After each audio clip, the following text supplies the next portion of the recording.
Hey, welcome back. In this section, we're going to talk about parts of the letter and how to write them. This is our last section in the cover letters lesson. So, there are three main paragraphs in a cover letter that are hopefully going to get you an interview. They're pretty simple. They're called the introduction, the argument, and the closing. I don't know why I forgot to put the before closing. Oh well, so much for parallelism.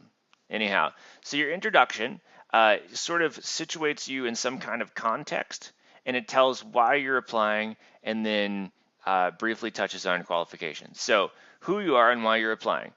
This could be as simple as my name is Adam Klutzer, and I am applying for X position at your company, and then sometimes it's good to give the position number if there's a lot of positions open. And it can be that simple. Secondly, you want to state how you heard about the job. I read about this job in an ad in Southern States, local in-house magazine, or I learned of this job from an advisor at school, or I learned of this job from, somebody in the industry.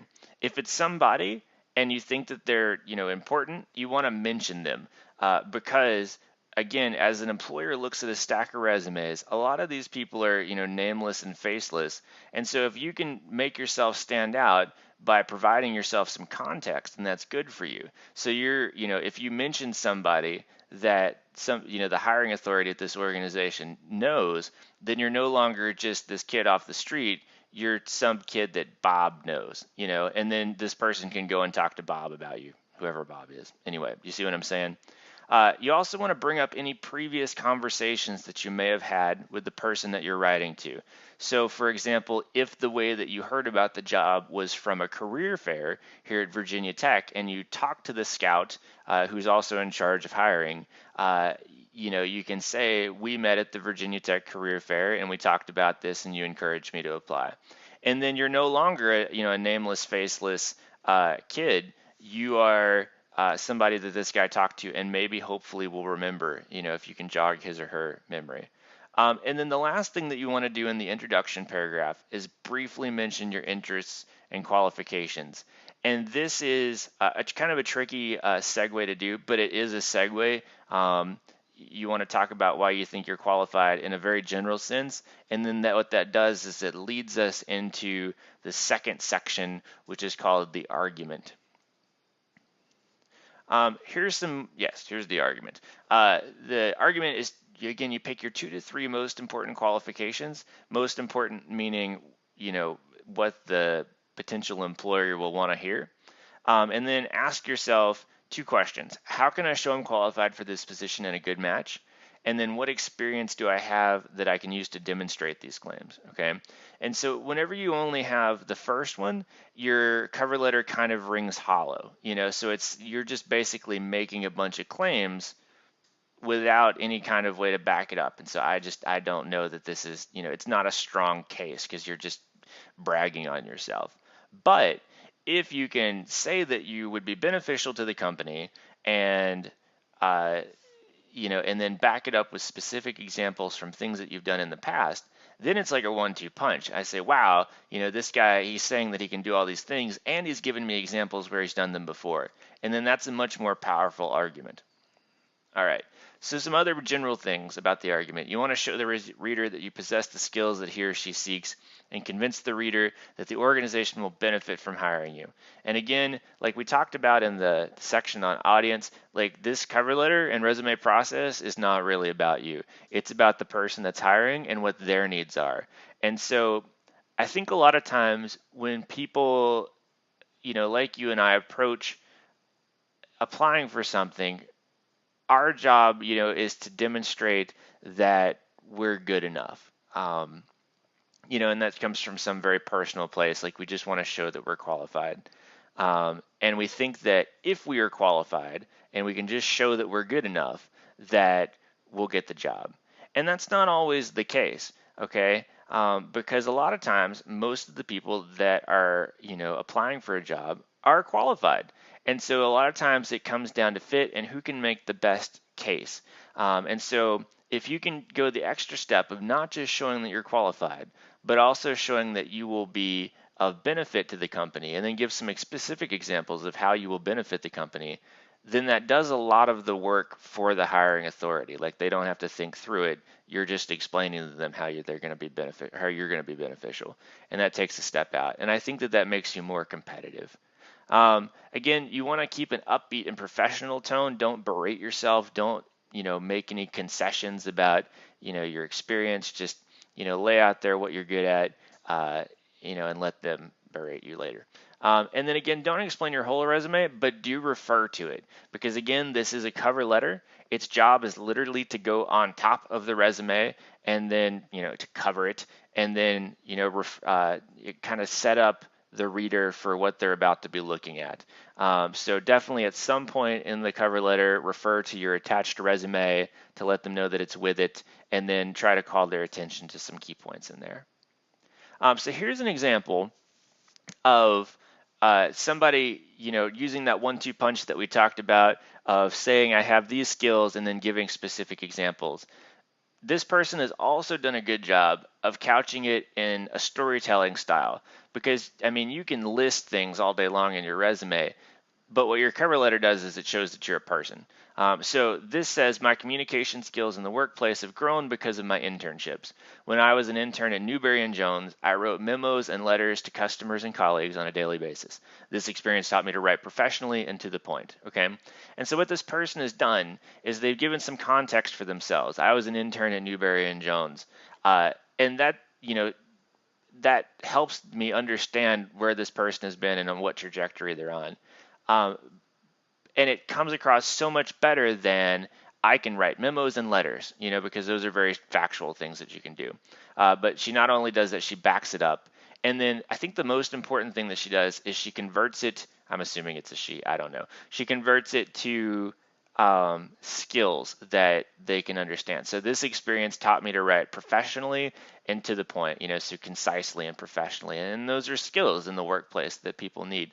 And so that has done some work for me, because if she had just written, I worked at Newberry & Jones, and while I was there, I wrote memos and letters to customers, that doesn't really tell me. But this also says what she got out of that experience, and that is that she can now write professionally and to the point.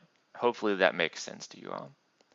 Other things for the argument: if you're unique, show how you're unique. You're all unique in your own special way, like snowflakes. But if you've won some awards, it's good to mention those, or special projects that you've worked on. If anything that you think will give you a competitive advantage, it's fair game for bringing it up in the letter. And again, show how you've benefited your past employers or organizations. So for me, I was a 4-H agent and also a COO of a foundation. So some things that I would mention is, if I were applying for another 4-H agent job, I would say that I increased enrollment by 400%. This is a true thing that happened.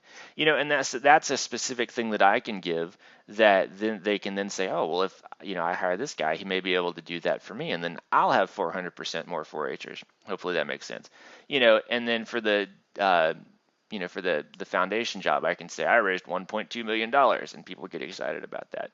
Anyway, so show how you've made a benefit to your past employers, and then hopefully those people will think, oh, this kid can do this for me as well. And then finally, the close. And the close is more important than you think, because your letter reads a little bit like a classic essay, like a 1-3-1, where you tell them what you're going to tell them, and then you tell them, and then you tell them what you told them. And it's good for retention to be redundant in that way. So in the close, you want to restate why you align with the mission and the goals of the organization. Again, why you're a good fit, briefly. You briefly want to call more attention to, specific skills that you've outlined in the argument, and how you experience, will help the organization. And then the last two things are kind of important. People forget to do this.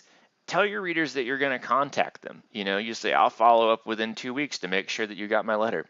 And this, seems a little bit forward, but I think it's a good thing to do, because it shows that, the ball is not necessarily in their court, that they need to be on their game because you're going to follow up with them. And it also shows initiative. So those are good things to be able to show. If you're applying to the USDA or the Park Service or some large corporate bureaucratic system where there's really nobody to follow up with, you can just say something to the effect of, if you need to contact me, I look forward to talking to you and answering any questions that you have. And then always, always, always thank the readers for their time.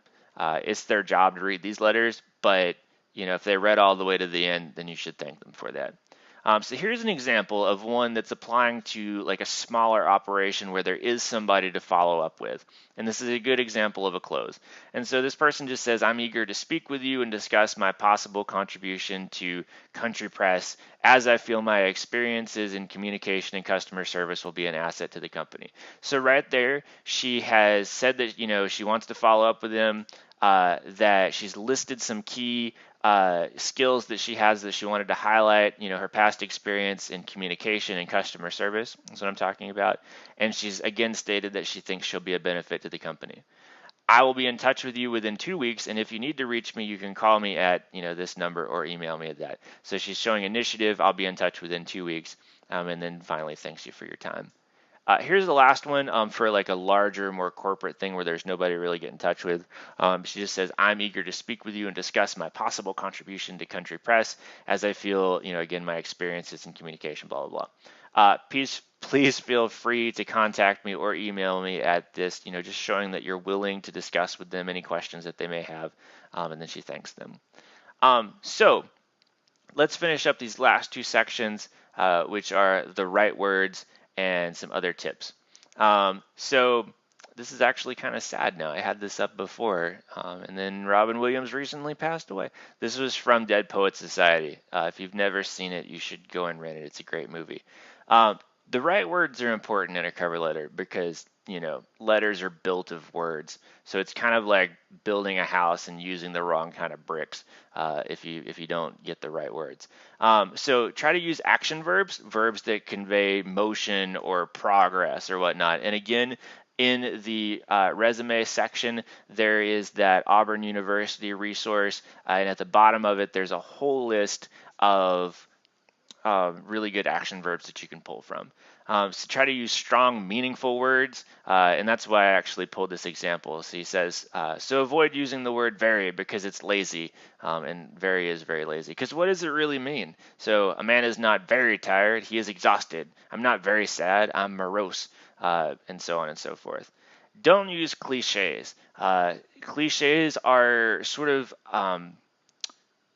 like shortcuts for language. There are things like thinking outside of the box, which is really always ironic whenever I hear it because it's the most tired expression ever to to talk about being original, thinking outside of the box. So if you go back and read your letter when you're done with it, if you find that you're using cliches like go the extra mile or put in the extra effort or give 110%, think, how can I rewrite this in a way that's more meaningful? Avoid bureaucratic language. A lot of times, especially with grad school applicants, I find that they fall back on the jargon of their industry. And sometimes that's appropriate if there's no other word that will do. But if there's another word that will do that makes you sound more like a human, go with that word, okay? And then always write at a level that's appropriate for your reader. And we'll talk more about that in other classes. It'll be more important. Just some random tips. Include the job title and reference number in the letter. This would go in the introduction. My name is Adam Klutzer, and I'm applying for this specific job title, and then maybe in parentheses, give the reference number, especially if it's a large organization with lots of positions open at any one time. Identify keywords in the job description and use or address them in your letter. Again, if I'm reading a letter and I wrote the position description and you're using all the right words, that makes me happy. Use the same font and style as your resume so that they're matchy-matchy, because again, they're supposed to, the cover letter's supposed to go over the resume, and if they don't match, then they don't match, and that's no good. Use simple, straightforward language. Make sure that every adjective means something. Again, use action verbs, and always tailor your letter for each specific job that you're applying for, because again, if you have a general letter is probably going to be really bad. All right. Hey, thanks. If you have any questions, bring them to class. Really excited to see y'all's letters. Hopefully you'll come away with something that'll be of great use to you. Thanks. Bye.